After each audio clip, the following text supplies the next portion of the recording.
As you can see, I stretched out the Kings part of the chart here just for the sake of focusing on what we're trying to cover today. Does anyone remember where the books of Moses took place? One at the beginning, and then the other four were right during Moses' lifetime. And then Judges and the Samuels cover this, the transition from the Judges to the monarchy. So now there's two books that cover the monarchy: Kings, 1st and 2nd Kings, and also Chronicles, 1st and 2nd Chronicles. So let's look at where Kings is on our chart. Where do you think Kings is? Well, where does it take place? Oh, in the wishbone there. Yeah, so it really starts during the time of David. It picks up right where 2 Samuel left off. And yes, it goes all the way to the exile. And where do you think Chronicles takes place? Same area plus the exile plus the return. Yeah, actually, it starts out with a little introduction that goes all the way back to Adam. So there's a little introduction, but then, yeah, the same area, including that. So that's Kings at the top and Chronicles at the bottom. Deborah, do you need notes? Yeah, they're right here. I got one of those. Okay. Okay. So this shows where the books take place, but there's a difference between when events take place and when they're written about. That concept is a really simple concept, but often it really confuses people. So a good example is that there was a man named Ramsey that wrote a book called The History of the American Revolution, and he wrote it in 1789. And there was another man named Wood, Mr. Wood, who wrote a book by the same title in 2002. So their books took place at the same time, but they were written at very different times. And they might have had different purposes, different emphases in why they were writing their books. Okay, so let's figure out when the books were written, because that'll help us see why they were written. Deborah Prairie, could you read our first blue box? So Israel has been in rebellion against the house of David to this day. So you see that "to this day"? That tells us something about when it was written, because that's the author's day. So what do we learn from that? Israel was in rebellion to the house of David. What does that refer to? The division of the kingdom. Right. So Kings was written sometime between here and what? To this day. Well, the kingdoms reunited at the return. So sometime in here, this black line represents when it could have been written. Because if it was written after the return, it would have said, so the kingdom of Israel was in rebellion against the house of David for many centuries. But now they're back together, or something like that. But they wouldn't say "to this day." Okay, so that's basically somewhere from 900 to 500. It's somewhere in there. But we can narrow that down much more. So the blanks there are, we can see this book was written sometime after the kingdom split and before it was reunited. That's what 1 Kings 12:19 tells us, among other things. But as far as when it was written, that's what it tells us. Jacob, do you have an address? Yes, we do. I'll get it. Sorry. That's okay. That's what I say. Sue, could you read us the second blue box from chapter 17 in 2 Kings? The Israelites persisted in all the sins of Jeroboam and did not turn away from them until the Lord removed them from his presence, as he had warned through all his servants the prophets. So the people of Israel were taken from their homeland into exile in Assyria, and they are there to this day. Okay, so what does that tell us about when this was written? Well, it was at the end of the kingdom of Israel. Right, so we can cross out a lot of this. It had to be written, I wish I had a third color, but that's okay. It had to be written at this point, somewhere between here and here. Because it says, so this book was written sometime after the north was captured. So we talk a lot about the exile being the kingdom of Judah, but the exile started 150 years earlier for the kingdom of Israel. In fact, when Assyria took over Israel, they tried to take over Judah as well, and they came this close to taking them over. They took over every city except Jerusalem itself, and they had it surrounded by 185,000 soldiers. But Isaiah was in the city too, and he said, God will protect us, and King Hezekiah listened. And so that saved the kingdom of Judah, another century and a half of domination. So that's why Judah lasts a little longer. So sometime in here, sometime after the north was captured and before the return. We learned about before the return, we learned that up above. So we're narrowing it down. By the way, my little chart that I have, this exile shape could be shaped like it comes in there. That might be a more accurate way to do it, but I think that that would be more confusing for people when they see the chart for the first time. That's why I don't do it that way. Okay, so sometime between 722, which is when this happened, and 500. Okay, so we're narrowing it down more and more and more. A little bit. That 722 and 500, that was under the 2 Kings 17, 22, and 23. Well, we already learned that it had to be written before 500. And we now learn that it has to be after this event, which happened in 722. Okay, I was wondering where that's written. Where do I write that on the paper? You don't need to write the dates. You don't need to remember the dates either. But I just think if you hear them and hear them and hear them eventually, you'll have a general idea. You won't like, I don't know, 2 Kings, was that like 3000 BC? I have no idea. You start to hear them, eventually you kind of get a ballpark idea. That's why I say them. Okay, and now we're going to get it very clearly. Paul, could you read the last box, blue box on page 1?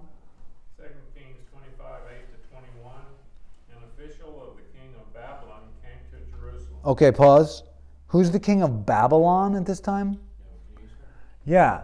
So Nebuchadnezzar is the king. Now, this was Assyria who took this, but over in the Persia area, you know, the land that's now modern-day Iraq and Iran, now Babylon has taken over Assyria.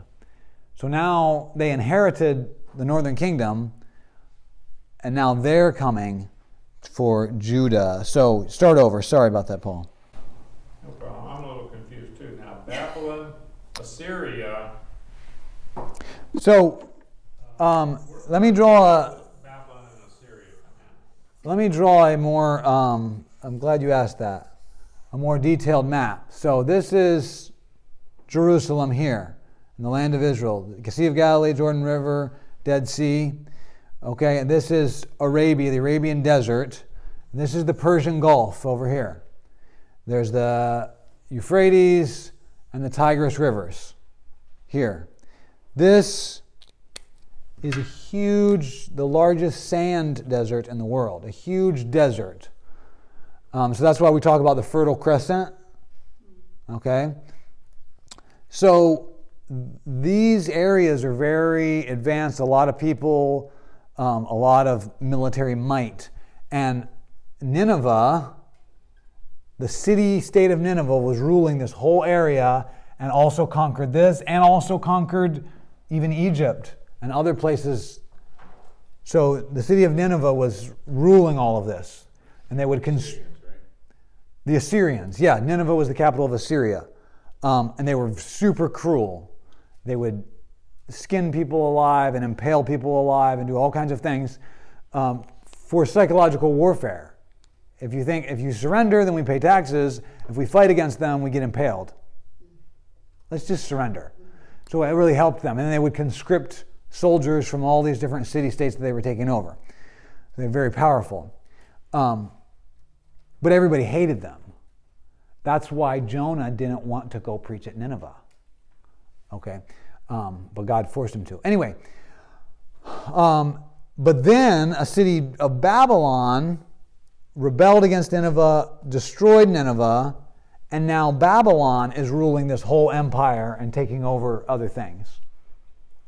So this area is the powerhouse area of military might. Egypt flirted with that superpower from time to time also. There were times when Egypt would come in and take over and come up into Babylon. But anyway, for most of the Old Testament, this is the military power. So here, Assyria was powerful and they took over the north and almost got the south. But by 150 years later now, Babylon was the world power, and Babylon's the one that took over the south. Does that make sense? Yep. Okay. So now, the king of Babylon, Nebuchadnezzar. Babylon took the south into exile, right? Well, we're about to read about that. All right. An official of the king of Babylon came to Jerusalem. He set fire to the temple of the Lord, the royal palace, and all the houses of Jerusalem. Every important building he burned down. Broke down the walls around Jerusalem, carried into exile the people who remained in the city, along with the rest of the populace and those who had deserted to the king of Babylon. But the commander left behind some of the poorest people of the land to work the vineyards and fields. So Judah went into captivity away from her land. Okay, so this is an important verse that tells us that it tells us when the book of Kings, 1st and 2nd Kings, was written. After the exile. Right. After the exile, before the return. So, after Judah's captivity and the destruction of Jerusalem, and before the return. So, therefore, Kings was written during the exile. We'll find out why that's so important later. But first, let's just look at this verse a little bit. I'm sorry, Jacob, so the book was written after After Judah's captivity. Okay.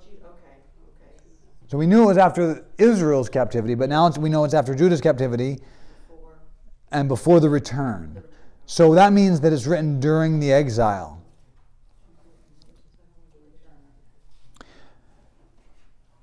So Babylon came in and destroyed all the important buildings, took everybody as captives, slaves, and broke down the city walls. So those things, especially the temple and the city walls, those two things are psychologically damaging to the Jews. And there's one slave who's working right with the king, Nehemiah, when he hears that the city walls have been torn down, because they took some people captive slowly, and then eventually they kept rebelling, and eventually they're like, that's it. We're destroying the city, their temple, their walls, everything. And when Nehemiah hears about this, you can read about this in the book of Nehemiah, the first chapter, he's like so sad that his city walls are torn down. Right? It would be like if you had personally become a slave in China or a prisoner in China. There are POWs in other countries now. If they heard that Washington, D.C. had been completely leveled and New York City was completely leveled and then America was under the domination of North Korea, say, or somebody, that would be so disheartening because while they were a prisoner, they're like, okay, I'm a prisoner here, but my country's still there. I still have hope to go back. So it was super discouraging for Nehemiah to hear that the city walls were like the symbol of their strength, and the temple was the symbol of their relationship with God. So this was Solomon's temple that they destroyed. This was Solomon's temple, yes. Before Herod started building his temple. Yes. Technically, Herod just renovated a temple that Ezra had built. Oh, Ezra built a temple too. I did not know that. Yeah. So what happened was, this Solomon's temple stood for 4 centuries, and then it was destroyed here. When they come back, first thing they do is build the walls. You can read about that in the book of Nehemiah. Second thing they do is they rebuild the temple. You can read about that in the book of Ezra. Ezra and Zerubbabel. Ezra comes and gets it started. Zerubbabel comes back and brings another group, and they work on it. And unfortunately, the people, they start it, but then they stop. And so God sends the prophet Haggai, or Haggai, some people say. And he comes back and gets them started again. Haggai is only 2 chapters long, and you read it, and if you understand the history, you're like, oh, this makes total sense. If you just read Haggai, you're like, what in the world is he talking about? But if you understand, they just got back, they had started, you got to read the background in Ezra. They had started the temple, but then they stopped. There's just a foundation laid and nothing there. So God sends the prophet Haggai to say, hey, get going again. Quit worrying about yourselves. Worry about God's house first. Haven't you noticed God hasn't been blessing you? It's because you care more about your own houses than his. So were they still building the temple when Jesus was a boy? Well, what happened was, there's a verse about that. What happened was, so the second temple was built here. It wasn't nearly as great as Solomon's. Not nearly. But they had that small temple all throughout what we call the silent years in between the New and Old Testament. And then about 50 years before Jesus was born, King Herod started renovating it massively. He was a big builder. He had great engineers and architects and things. And so there's a verse in John where it says, you're going to just build this in 3 days? It's been 46 years in the building. It's not even, the renovations aren't even all complete by Jesus' day. Something like 46. I can't remember exactly. So that's what that's referring to. That clears it up. Thank you. Yeah. Come on in. We had to start early today.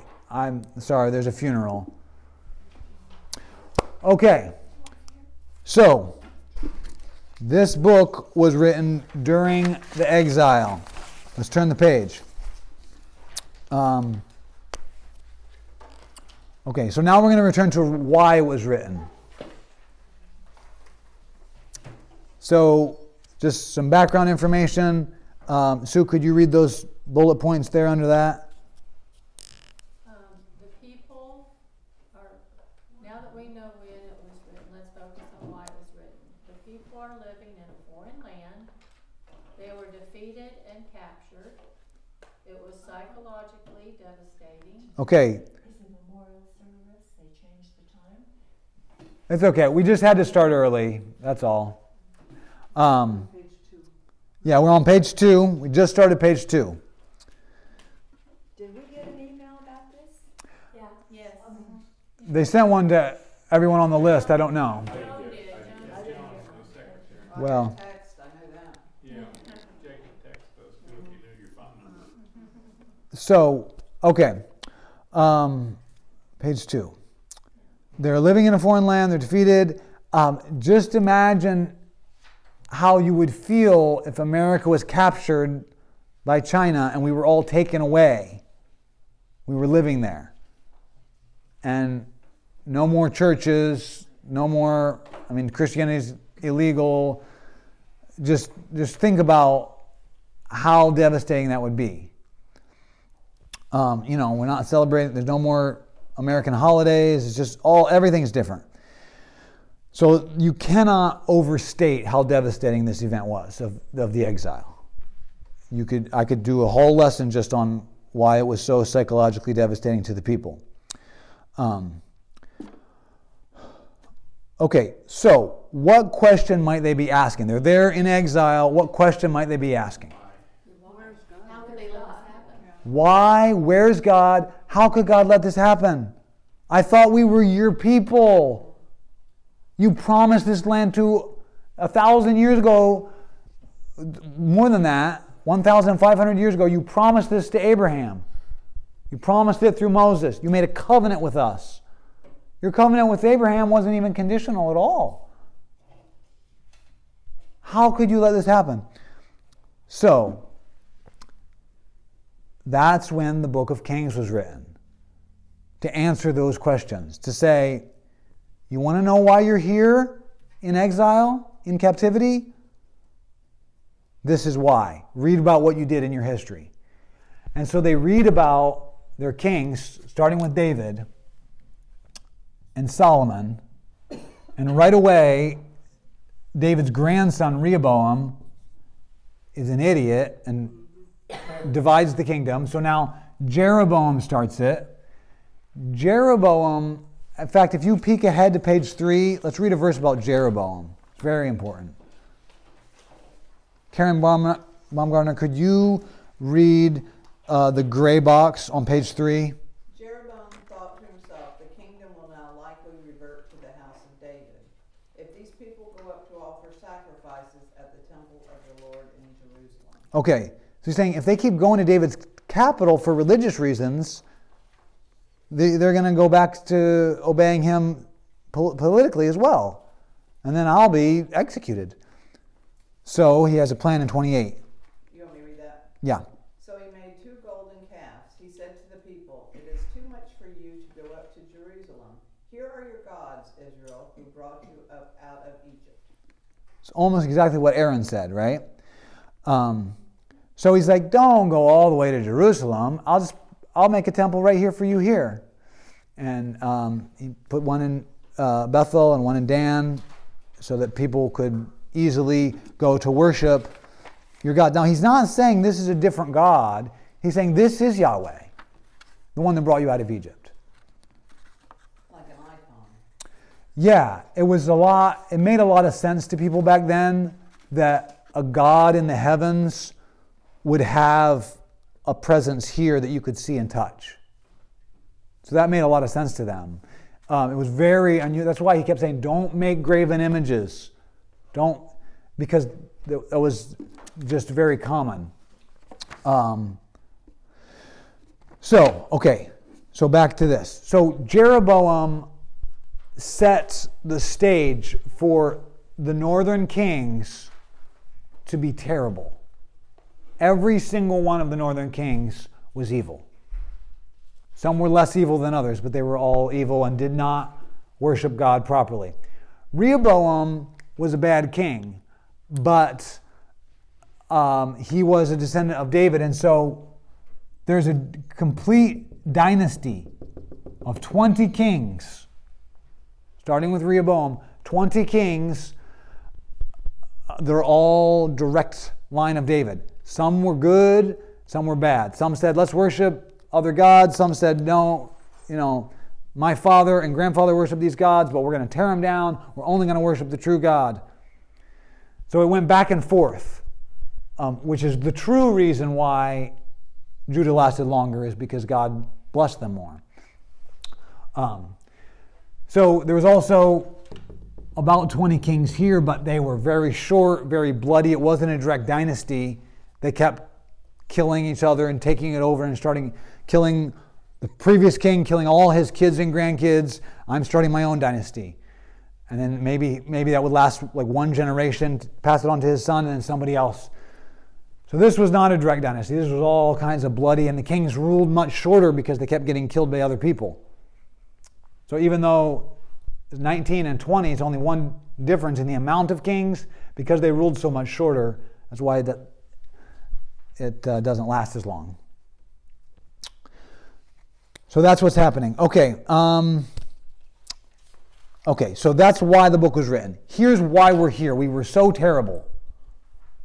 And you read about this, and even though some kings are good, there's usually some kind of caveat like, and he took the idols out of the actual temple, but he left some idols here and there. Or he said you can only worship Yahweh at the temple or at the high places, the pagan high places. In every little hill, in every little town, you can have your own little worship site, even though God said only here can you do sacrifices to me. So there's almost in every case, except for one king, there's little caveats like, yeah, they worshiped God, but even Hezekiah. The only one who didn't have a caveat was Josiah, but we'll get to that. Okay, so you want to know why you're here? Because we kept rebelling against God. That's. Didn't take them long either, did it? I mean, if you think about it, like if however you say his name was a J. Jeroboam. Yeah, if he was David's grandson. No, Rehoboam was David's grandson. Okay. Rehoboam was decided to be like a cruel, harsh king, Okay. and so most of the nation said, we're not going to follow you. Okay, but he was a cruel, harsh king, and he was David's grandson. Yeah. So it didn't take long to. Right, it did not take long. Yeah, even Solomon, it didn't take him long to be drawn away to worship other gods because he loved many women. He had 300 wives. So he would build, and a lot of them were from other kingdoms, and they'd say, oh, I want to worship the God I worshipped growing up. I don't want to just worship your God. He's like, okay, well, I'm going to worship my God, but you can have your little idol in your chambers there for you. Things like that. And then slowly he got drawn into religious practices of other things. Now, for us, he didn't think, I hate God now, I'm going to worship these other gods. It seemed like I'm still worshiping Yahweh, of course, but these other gods, they're powerful too. And so for us, it's not like you decide, you know what, I'm going to really start focusing on materialism now and my own comforts. I don't care about God anymore. You don't think of it like that. You think, I still worship God, I love God, God's number one. And you say in your mind, God is number one to me. But in the way you start to live, it becomes clear God's not number one to you. God's taking a back seat to whatever it is. It might be your hobbies, it might be money, it could be different things for different people. Okay, so that's why the book's written, to show them you deserve to be here. And so a good, godly reader in exile should read and say, oh, it's our own fault. We blew it. We had it and we blew it. Okay, this book also answers some other questions. Deborah, could you read those lines next after the other questions? It was, Deborah Stone? No. Oh, okay. It was a common view in the ancient world that victory in battle meant that your God was stronger than your enemy's God. Now, raise your hand if you think that is silly and foolish. You beat somebody and you're like, our God's stronger than your God. Mm-hmm. Right. Okay. Now, I think, I could be wrong, but I think there was a bit of that in America, that belief still hanging on, when America was expanding west. We had these pagan savages that were holding this land, and we thought, well, you know what? They believe in their crazy spirit in the rock, voodoo gods, whatever the Native Americans were worshiping, and our God is the true God, and we deserve this land. We're a Christian nation. I think, even though there was other reasons, yes, but I think there was a little bit of that happening. And even in our war on terror, we were like, these Muslims blowing stuff up, jihad, this is terrible. We need to go. And so the war in Iraq, the second Gulf War, was weapons of mass destruction was the reason, which I know some people claim they didn't have, but they did.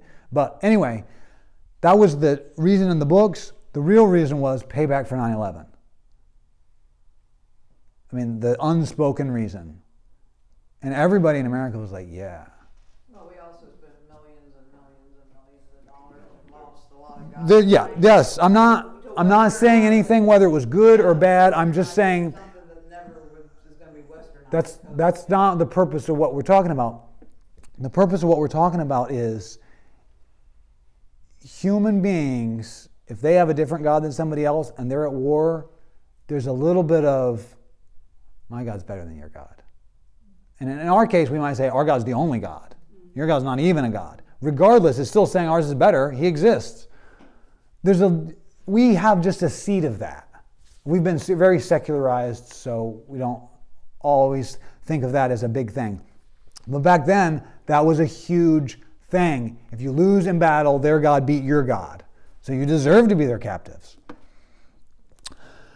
So the question then is, you can see in quotes, so does Babylon's defeat of Judah prove that Marduk is more powerful than Yahweh?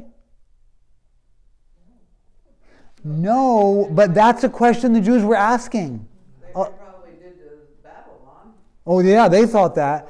And while they were there, they were like, well, people thought of gods as local. Our God had his temple and his house, and that was God's land. But we're in Marduk's territory. Does Yahweh even have power here? Yes, he does. But that's what they were asking. They very much thought of each city has their own God, and that's God's territory. So if you can take over their territory, your God's more powerful. That's part of why there was all this empire building. So these were the kinds of questions Jews had, and that's another reason why this book was written. So, Darla, could you read the blue box in the middle of page 2? Page 2, blue box, okay.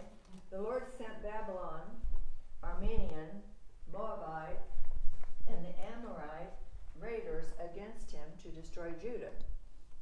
In accordance with the word of the Lord, proclaiming by his servants the prophets, surely these things happened to Judah according to the Lord's command, in order to remove them from his presence. So, look at those things I've underlined. The Lord sent the Babylonians to destroy Judah, in accordance with the word of the Lord that he told by his prophets. Surely all these things happened according to the Lord's command, to remove them from his presence. So this whole captivity thing, according to the author of 2 Kings, is by the Lord's command. Now, look at all those lords. You got 3 lords that are underlined. All 4 letters are capitalized, but the ORD are smaller font size. Whenever you see that in the Bible, that means Yahweh, the name of the Lord. If you just see a capital L and a lowercase ORD, that means the word Lord, like master. It would be better if we would translate the other lords as master and this Lord or something, or put a little asterisk by every one of these to let you know this is not a title like Lord or Master, this is a name, Yahweh or Jehovah. So what they're saying is, it's not the will of their gods that they came and took it over, it's the will of our God. Yahweh commanded this to happen as a punishment to us. So it's not about that their gods are more powerful. So he's answering these questions. So the capital Lord, the whole word Lord. They're all 4 caps. It is his name, Yahweh. So they're saying that he is God. Yes, the writer is saying Yahweh himself, not only is he more powerful than their gods, but he can reach into Babylon and say, I want your army to come and get my people as a punishment. He can use Assyria and Babylon like a paddle to punish his people. Now, of course, in Old Testament times, they didn't use paddles, they used a rod on the child's back. And that's what he says. Assyria is a rod in my hand, Isaiah chapter 10. So, that's some of the questions that 1st and 2nd Kings are answering. Okay. What was going on during the kingdom time periods? That's when it was written, what it was written for, why it was written. And now here's some stuff that's going on. Let's just read the first one at the bottom of page 2, Kathy Hamilcard. To this day, Edom has been in rebellion against Judah. Libnah devoted at the same time. Yes. Revolted at the same Yes. So under David and Solomon, they had an empire where they were controlling little regions like Edom, Moab, Libnah. But over the course of the kingdom, the Jewish empire is crumbling. Different peoples that they controlled are rebelling against them and they're losing control. Where was Edom? Edom was south. Okay. South of the Dead Sea. Okay, let's turn to page 3. This is just another way to list the kings.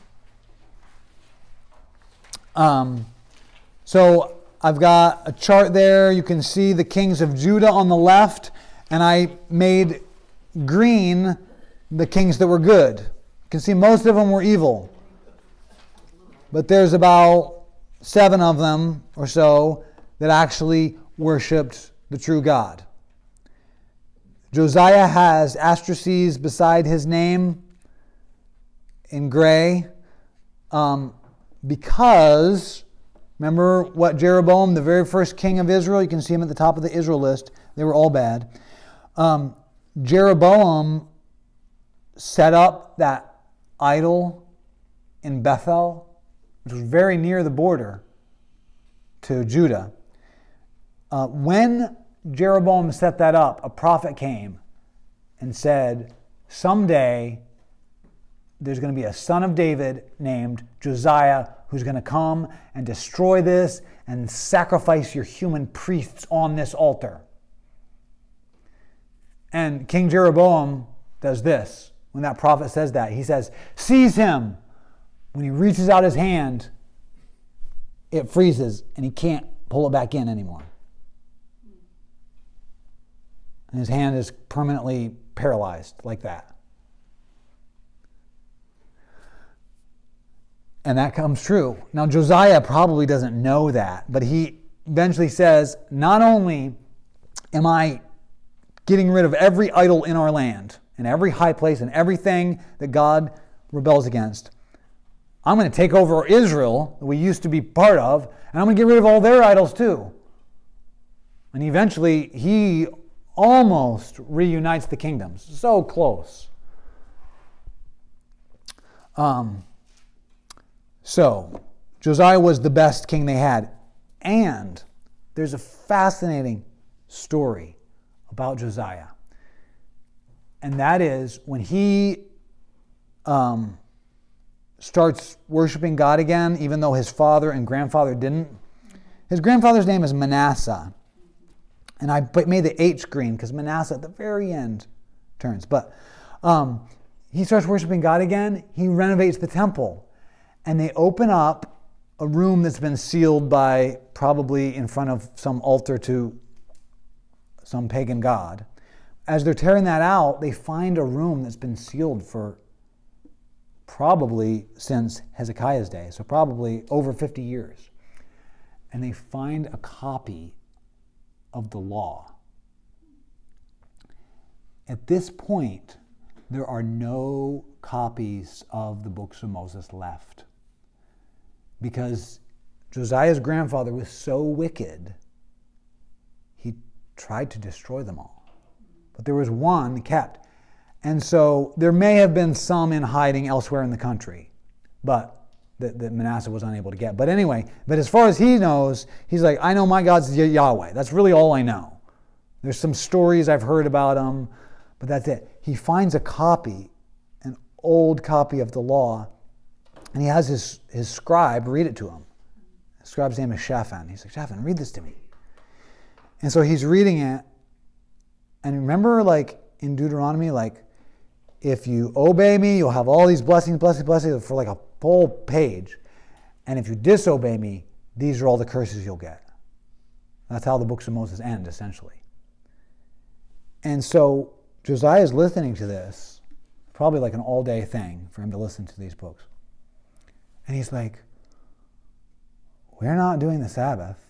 We're not doing the Sabbath years. We're not doing the year of Jubilee. We're not doing the Feast of Booths. We're not doing the Feast of Tabernacles. We're not doing the sacrifices right. We're not doing anything right. And so at the end of this, Josiah, as a young king, tears his robes. He's like, what are we going to do? There's a female prophetess at this time named Huldah. And he goes to her and says, he's like weeping. He's like, we've been doing this wrong for generations. What are we going to do? And God speaks through her and says, because, he said, your grandfather Manasseh was so evil, I cannot forgive it. But because you humbled yourself and you wept and you tore your clothes, it won't happen in your lifetime. Your lifetime, you'll have peace. So that's another reason why this punishment got extended a little bit, because Josiah's reforms. But it wasn't enough, because Manasseh, his grandfather, was so wicked. Read, Karen, read the blue box on page 3, the description of him. The Lord sent Babylonian to destroy Judah because of the sins of Manasseh and all he had done, including the shedding of innocent blood. For he had filled Jerusalem with innocent blood, and the Lord was not willing to forgive. He had filled, not just shed, he filled Jerusalem with innocent blood. So, I know that's like one little phrase, but just think about what that means. That means if there's some rich man who's like, hey, there's this low-level merchant who's having a lot of success and he's got like a lot of ships now. I kind of want that business. And the king's like, okay, just have him come here. And so they bring this guy, and this person says, oh, I'm going to see the king. And the king's like, guards, kill this guy, and then all his property is yours now. And then this wealthy guy is like, thank you, your majesty. Thank you for killing him. Here's 1,000 pieces of gold. And that was just commonplace. If somebody came and had a dispute like this guy, I worked in his fields all harvest for 6 months. I was threshing his grain and harvesting his crops, and I did this. And in the end, he just said, I'm not going to pay you this year. I have a contract here. And if he doesn't do this, then I'm going to start a strike with all his workers. And the king's like, guards, kill this man. He's dead. His family, that was his children that were hungry because their father wasn't being paid, now are also orphans. That was just what happened in Manasseh's day. And God said it was the low point. So look at the chart down below.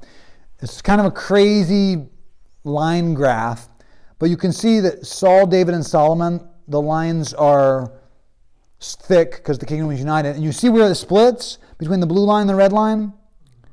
So Jeroboam, very low point. Jeroboam brings them down, and the northern kingdom never recovers from the sin of Jeroboam. Every king is like, but he did the sins of his father Jeroboam. He did the sins of his grandfather Jeroboam. He did the sins of his great-grandfather Jeroboam. So the blue ones are the good ones. The blue ones are the kings of the south, Judah. But some of those are good and some are bad. That's why it's zigzaggy. The low point of the kings of Judah is Manasseh. See how low it goes? He's the worst king. And his grandson Josiah is the best king. You see that? How that goes way up for Josiah? Okay, so what is the red then? Red. I just made Manasseh's name red. Okay. No, the line. There's two different kingdoms. The red line is this. And I made it low on the chart to show how wicked they were. Okay. But I made the blue line this, and this is zigzagging up and down because they had good kings and bad kings and good kings and bad kings. The low point, though, was Manasseh, and the high point was Josiah. Okay. I know that's very confusing. One's Israel, one's Judah. Okay. Yes.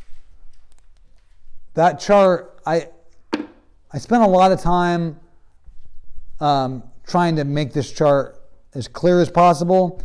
I think it's very good and very helpful. And look at the red line. Do you see all the breaks in the red line? It's because they kept having coup d'etats and killing the king and starting a new dynasty. So Jehu, or however. Jehu was the least bad. Okay, that's what, because I noticed here you had a little bit in the middle of green. Yes, just a little. He was the least bad, and God said, because you're not as bad as all your fathers, I'm going to let your dynasty last 4 generations. So you can see there's some connected lines after him. But David's line is unbroken, father to son, all the way through. And Manasseh, you know what's crazy? Hezekiah, remember Hezekiah got to live those extra 15 years because he pouted? It was during those 15 years that Manasseh was born.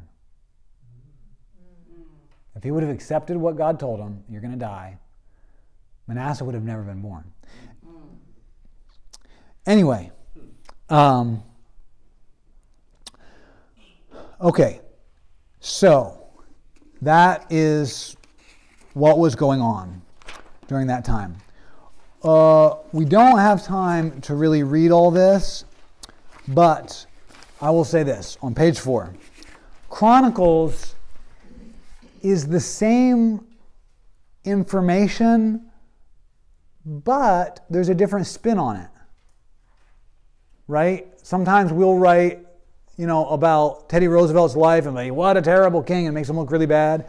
Sometimes we write about Teddy Roosevelt's life and it's like, you know what, he was really Panama and all that stuff. He really helped our country. So there's different authors have different spins on it. The chronicler put a different spin on it because Chronicles was written once they were back. Kings was written while they were gone to say, look how much we blew it. Chronicles makes everything look a little better and emphasizes God's grace. In Chronicles, there is a story that's not in Kings, and that is that Manasseh, the worst king of all, at the end of his life, Assyria came and put a hook through his nose and took him all the way to Nineveh and bound him down with like tons of chains. So what they would do is they would bind you down so you're in a cell and you can't even, the chains were so bad that you couldn't stand up, you couldn't even sit up, all these chains were together. You couldn't ever get your back straight. It was horrible. And they would just leave him in the dungeon. And he's there and he repents, finally, at the end of his life. And he says, there's a beautiful recorded prayer that's not in the Bible, but it's ancient though. But it says, I bow the knee of my heart. He's in a position where he can't even kneel in this dungeon. But he's like, God, I've sinned against you so much. You can't even count all the sins I've done against you. And if I could kneel and bow before you, I would, but I can't, but I bow the knee of my heart. And so he repents, and God restores him to the kingdom at the end of his life. Now his back is deformed and he's old. But he comes back, and now his son is an adult. And his son is like, I was raised by a wicked father, and so his son is evil. But his grandson is 5 years old when he comes back. And then now the king says, hey, Josiah, I raised your father so wickedly. I taught him to worship other gods. But now I know there's only one God. And so Josiah grows up to be the best king Judah ever had.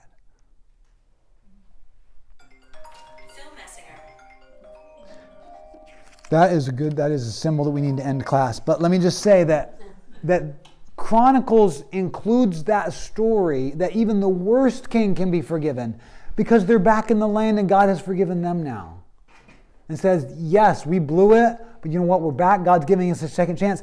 God is such a God of second chances that even Manasseh got a second chance. So we're back. Let's be faithful to him this time. That's why Chronicles was written, to show all the same content, but to show different emphases of it, of God's grace.